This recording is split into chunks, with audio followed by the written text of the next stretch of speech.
GEPF ni mfuko wa akiba ya wafanyakazi serikalini. Bwana Daudi Mohamed Msangi ni afisa mtendaji mkuu wa mfuko huo. Tumsikilize akiongelea zaidi chanzo cha mfuko huo na madhumuni yake. GEPF ni kifupi cha maneno ya Kiingereza ambayo yana maana ya Government Employees Provident Fund. Maana yake kwa lugha yetu ni mfuko wa akiba ya wafanyakazi serikalini. Unaitwa mfuko wa akiba ya wafanyakazi serikalini, maana yake halisi ni kwamba ni chombo ambacho kinaweka akiba, sio chombo cha pensheni, kinaweka akiba ya uzeeni. Mfuko huu ni wa zamani kidogo ukilinganisha na mifuko mingine. Mfuko huu umeanzishwa tangu mwaka 1942. Kwa hiyo una zaidi ya miaka 60 sasa. Madhumuni makubwa ya kuanzishwa mfuko huu ilikuwa ni kwa ajili ya kuweka akiba ya uzeeni kwa ajili ya wafanyakazi wa serikali ambao wameajiriwa kwa taratibu zisizo za kipensheni, wale wanaoajiriwa kwa masharti ya muda maalum, mikataba, na wale wanaoajiriwa kwa masharti ya kawaida. Hawa ni watumishi ambao hawategemewi kuishi katika utumishi hadi kufikia kipindi ambacho kinawaruhusu kuwa na masharti ya kudumu, masharti ya pensheni. Kwa hiyo lengo kubwa ilikuwa ni kuhakikisha kwamba mfuko unakusanya akiba kwa maana ya makato kiasi fulani kutoka katika mishahara yao na makato kiasi fulani kutoka katika mishahara ya waajiri. Baada ya kukusanya, kutunza katika sehemu salama, lakini pamoja na kutunza pia mfuko ulitakiwa uwekeze hizi akiba ili kuhakikisha kwamba zinazalisha, ili kuweza kuwapa watumishi wanaochangia katika mfuko gawio. Kwa hiyo kazi yake ya mwisho sasa ndio ile ya kuhakikisha kwamba mtu anapokuwa amemaliza mikataba yake au amefikia umri ambao hawezi tena kufanya kazi, basi mfuko unamrejeshea kile alichokuwa amekitunza ili kiweze kikamsaidia sasa katika kipindi ambacho hayupo kazini. Kama anavyoendelea kuelezea Bwana Daudi Msangi, yafuatayo ni maelezo kuhusu mikataba mbalimbali ya ajira kwa wafanyakazi wa serikali ambao wanastahili kuwa wanachama wa mfuko huo wa akiba. Kulingana na sheria ya mfuko, sisi wanachama wetu ni watu ambao wanaajiriwa kwa mikataba inayoanzia miezi 20 na kuendelea. Kuendelea kwa maana ya inaweza kuwa miezi 20 mpaka miaka 3, miezi 20 mpaka miaka 10, miezi 20 mpaka miaka 15. Hakuna kikomo. Kama upo katika masharti ya mkataba, kila mkataba wako unapoisha una renew, unaendelea kuweka akiba yako katika mfuko. Lakini huu muda maalum ninaoongelea, maana yake hasa ni kwamba sio masharti ya kudumu. Kama tunavyoelewa katika ajira za serikali ambapo mfuko ndio upo, kuna masharti ya kawaida, masharti ya mikataba na masharti ya kudumu. Kwa hiyo unapokuwa umeajiriwa katika masharti ya mkataba au masharti ya kawaida, then unakuwa mtu ambaye unataka uchangie katika mfuko. Lakini muda wa kukaa katika mfuko hauna kikomo. Kikomo ni pale ambapo mkataba wako umeisha. Kuweka akiba ni jambo muhimu, sio tu kwa wafanyakazi wa serikalini kama anavyosisitiza mkurugenzi wa mfuko huo. Kujiwekea akiba ya uzeeni ni swala muhimu sana, sio kwa wafanyakazi tu. Ni swala muhimu kwa kila mtu ambaye sasa hivi anafanya kazi zake za uzalishaji.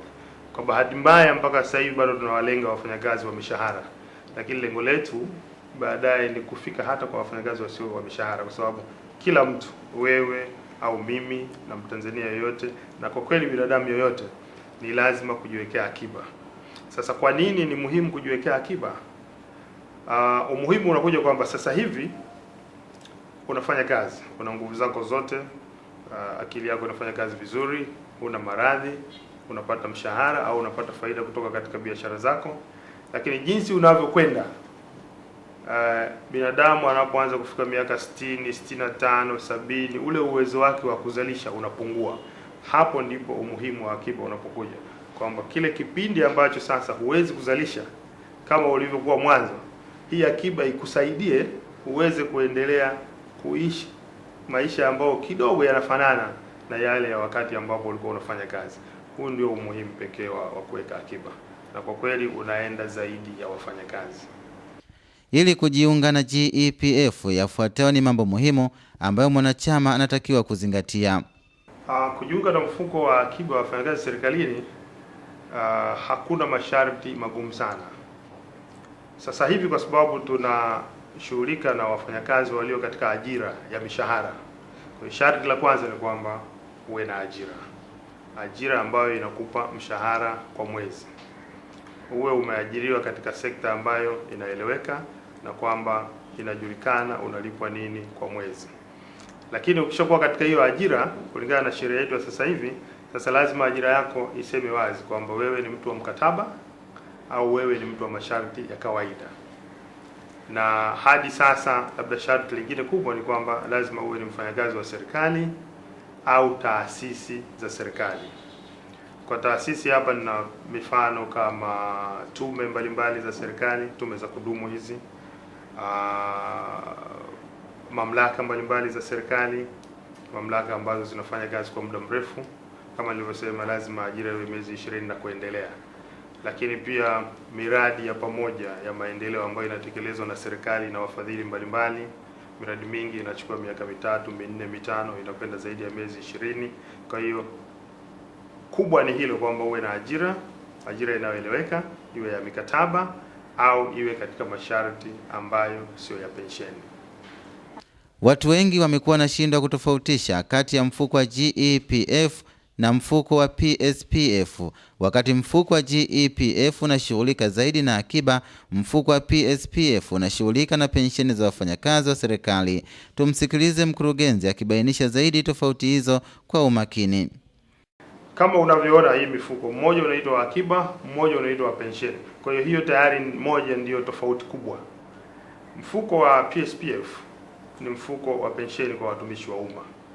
Huu unawalenga watumishi ambao wameajiriwa katika masharti ya kudumu, masharti ya pensheni. Unapoajiriwa serikalini, kuna ajira mbili tofauti. Moja ni ya masharti ya kudumu, nyingine ni masharti ya kawaida au masharti ya mkataba. Kwa hiyo mfuko wa pensheni unawalenga hawa watu. Na mfuko wa pensheni,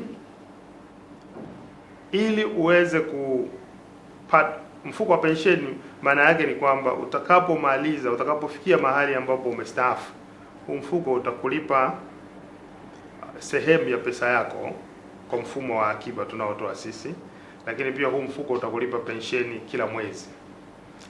Na hii ndio tofauti kubwa kati ya mfuko wa pensheni na mfuko wa akiba. Mfuko wa akiba, kwa sababu tunalenga watu wa ajira za muda mfupi, watu wa mikataba ndio wengi. Tofauti yetu kubwa ni kwamba sisi tunawalipa akiba yao wanapokuwa wamemaliza mikataba.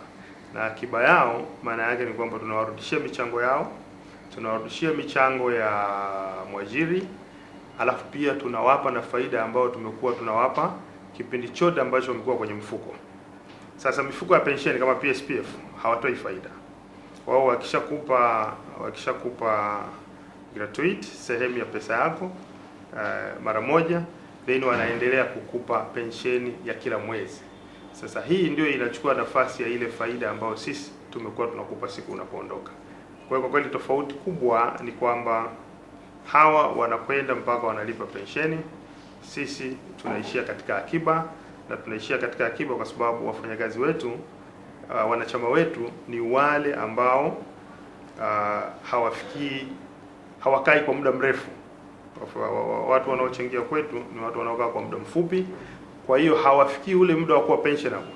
Labda niseme tu kwamba mfanyakazi wa muda mfupi ukichangia katika mfuko wa pensheni, ukafanya kazi kwa miaka 5 au 10,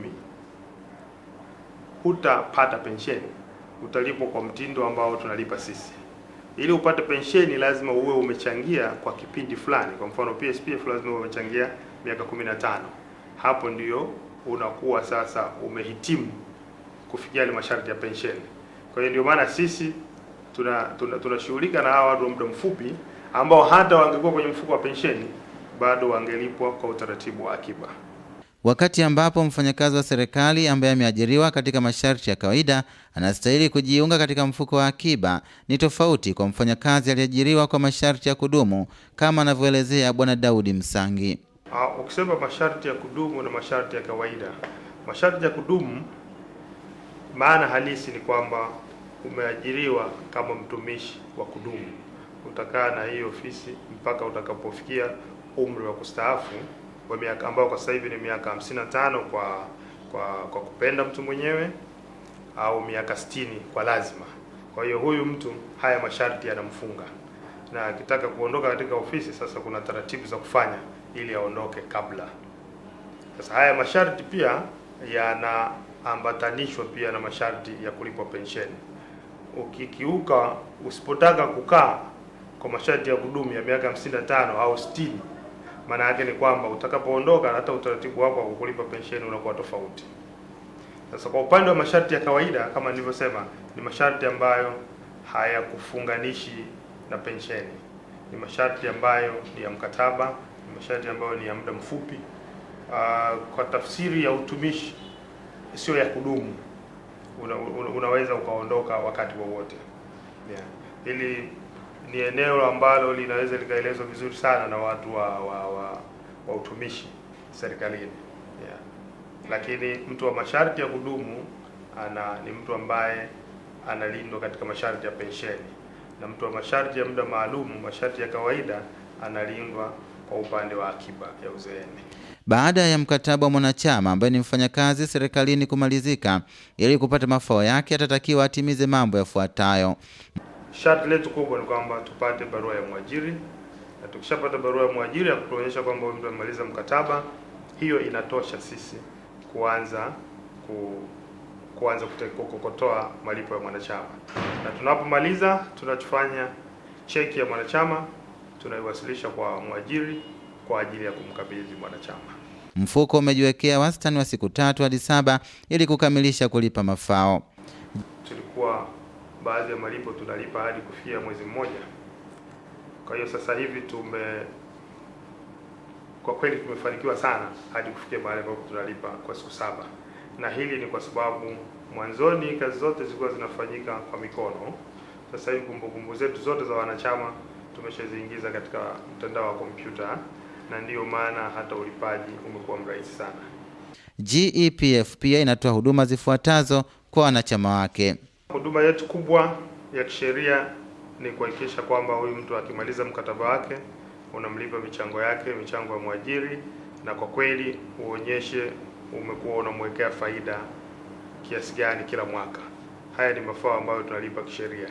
Lakini pia zaidi ya hayo, sisi tunao utaratibu pia wa kuwaruhusu wanachama wetu kuazima sehemu ya michango yao ili kuanza kufanya baadhi ya mambo ya maendeleo hata wakati bado wapo kazini. Sisi tumekuwa tunafikiria kwamba si vyema umwache mtu mpaka afike mahali amechoka alafu ndio umpe hela yake yote, lakini formula yetu ni ile ile kwamba ni ile michango ya mwanachama, ya mwajiri pamoja na faida ambayo tumekuwa tunampa. Mojawapo ya manufaa wanayoyapata wanachama wa GEPF ni faida wanayopata kutokana na gawio kutoka katika vitega uchumi ambavyo GEPF imewekeza. Afisa mtendaji mkuu Bwana Daudi Msangi anaelezea zaidi namna wanavyokokotoa faida hiyo. Utoaji wa faida ni eneo muhimu sana katika kuhakikisha kwamba thamani ya pesa wanachama wanazoweka kwetu haipotei. Kinachotokea ni kwamba makusanyo yote tunayofanya tunayawekeza katika vitega uchumi kwa ajili ya kuzalisha, kwa ajili ya kuhakikisha kwamba hizi hela zinazalisha faida. Kila baada ya mwaka tunaangalia vitega uchumi vyetu vimezalisha faida kiasi gani. Ile faida tunachofanya, tunatoa matumizi ya ofisi. Kiasi kinachobaki tunakigawanya kwa wanachama wote. Unachofanya, unaangalia faida ni kiasi gani na kiasi cha hela kilichoko kwa ujumla katika mifuko ya wanachama ni kiasi gani. Unachukua ile faida, unaangalia ni asilimia ngapi ya mfuko mzima wa wanachama. Kwa hiyo ukipata kama ni 3%, then kila mwanachama atapata 3% kama gawio. Gawio hili linatokana na faida ambayo tumepata kutoka katika vitega uchumi. Kwa mfano sasa hivi tuna vitega uchumi kampuni ya bia ya Tanzania, tuna vitega uchumi kiwanda cha simenti Tanga, Dahako ambayo siku hizi inaitwa Swissport. Tunaweka akiba ya vipindi maalum katika mabenki ya biashara. Tunawekeza katika amana za serikali. Sasa haya maeneo yote mwisho wa mwaka tunaangalia yamezalisha kiasi gani, tunaondoa matumizi ya ofisi, kilichobaki tunagawanya kwa wanachama. Ili kuhakikisha kwamba thamani ya akiba ya mwanachama haipotei, mfuko wa GEPF umelenga katika kuwekeza katika maeneo salama na yanayotoa faida kubwa. Kwa hiyo hii faida tunayotoa ndiyo inayolinda thamani ya pesa ya mwanachama. Ungekuwa kwa mfano unachanga shilingi 10,000 mwaka huu, baada ya miaka 10 tunakurudishia 10,000, maana yake ni kwamba pesa yako ingekuwa imepoteza faida. Lakini ili kulinda thamani ya pesa yako, tunahakikisha kila mwaka kwanza tunawekeza sehemu nzuri zenye faida kubwa, na tunao wataalamu wazuri tu ambao wanaangalia maeneo ya uwekezaji. Hii faida tunapompa mwanachama ndio inahakikisha kwamba pesa yake bado inaendelea kuwa na thamani.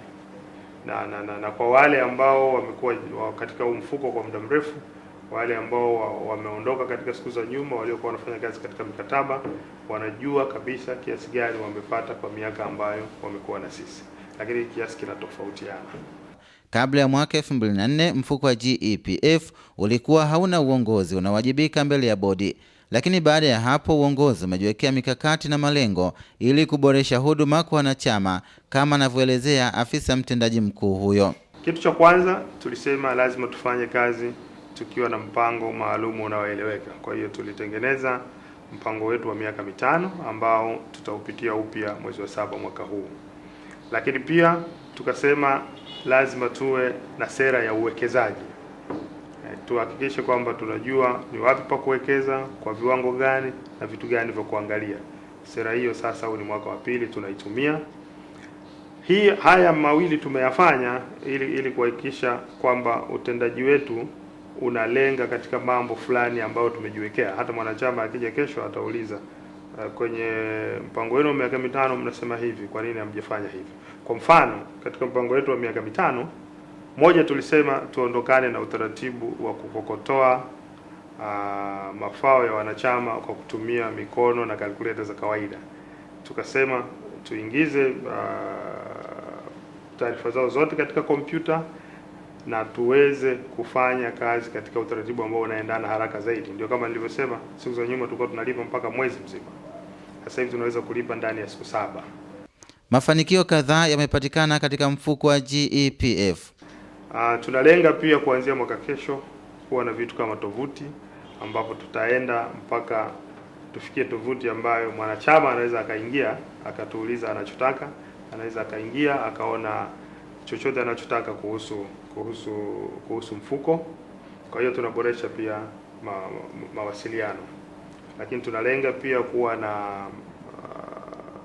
mkutano wa mwaka wa wanachama ambao bado tunaangalia utaratibu mzuri wa kuufanya. Kwa hiyo kwa kweli tumejiwekea malengo mengi, lakini kubwa ni kuwa karibu zaidi na wanachama kuliko ilivyokuwa siku za nyuma. Kila palipo na mafanikio, basi lazima kuna changamoto mbalimbali zinazojitokeza, kama anavyoelezea Bwana Daudi Msangi kwa mfuko wa GEPF. Kuna mambo mengi, lakini makubwa moja ni kwamba bado tunafanya kazi kwa kutumia sheria ambayo ni ya zamani kidogo. Kama nilivyosema, mfuko umeanzishwa mwaka 42. Kwa hiyo bado tunatumia sheria ya mwaka 42, pamoja na kwamba imekuwa inafanyiwa marekebisho ya mwisho yalifanyika mwaka 2000, lakini tunadhani haitoshi. Kuna sehemu sheria inatukwamisha kufanya mambo fulani. Kwa mfano, sasa hivi sheria yetu inawatambua wafanyakazi wa serikali wanaoajiriwa kwa mikataba. Lakini kuna watu wanakuja wanatuambia, bana, mimi nataka kuingia GPF, lakini huyu sio mtu wa mkataba. Wanaambia sheria yangu bado hairuhusu. Kwa mfano, nchi hii tunaambiwa kwamba wafanyakazi waajiriwa wanaopata mshahara au wafanyakazi wenye uwezo wa kuzalisha ambao wanapata hifadhi ya jamii kwa mfumo wa akiba au kwa mfumo wa pensheni sio zaidi ya 6%. Kwa hiyo zaidi ya 94% hawana hifadhi ya aina yoyote. Kwa hiyo ina maana sheria yetu ingetupa uhuru zaidi, tungeweza kwenda ndani zaidi, tukaenda katika sekta isiyo rasmi, tukaenda katika private sector, lakini sasa hivi sheria bado inatubana. Endapo mwanachama atafariki, taratibu kadhaa zitafuatwa ili kuweza kuwalipa mafao warithi wake. Kwanza lazima tupate taarifa kutoka kwa mwajiri kwamba huyu mtu sasa amefariki, na kwetu sisi mtu akishafariki ina maana mkataba wake wa kazi umekwisha. Na mkataba wa kazi ukishaisha, kama nilivyosema, kuna taratibu za kumlipa.